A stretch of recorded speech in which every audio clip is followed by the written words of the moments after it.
Il y a deux manières d'aborder l'approche vers le Tour de France. Pour les grands coureurs de course par étapes, soit on passe par le Dauphiné, soit on choisit le Tour de Suisse.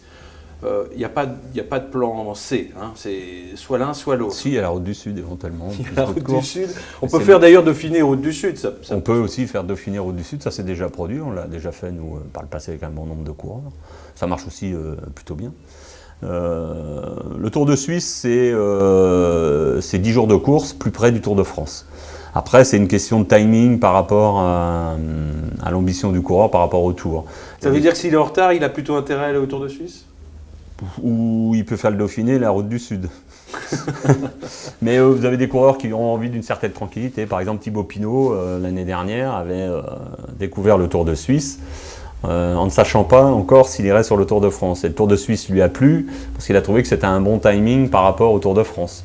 Donc il est envisageable de retrouver Thibaut Pinot sur les routes du Tour de Suisse parce que l'année passée, ça s'était bien passé pour lui dans l'option Tour de France. Donc vous voyez, c'est plus une histoire d'habitude, de repères et de tranquillité que peuvent souhaiter certains coureurs par rapport à un événement.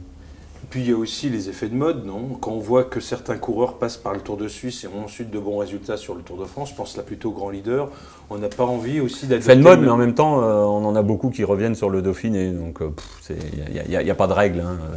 La bonne règle, c'est celle qui permet de gagner. Est-ce que l'un est plus dur que l'autre ?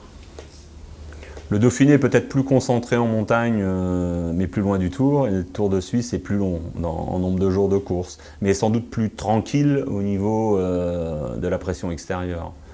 Il est moins regardé, il est moins visionné que ne l'est un Dauphiné, par exemple, notamment par les médias français.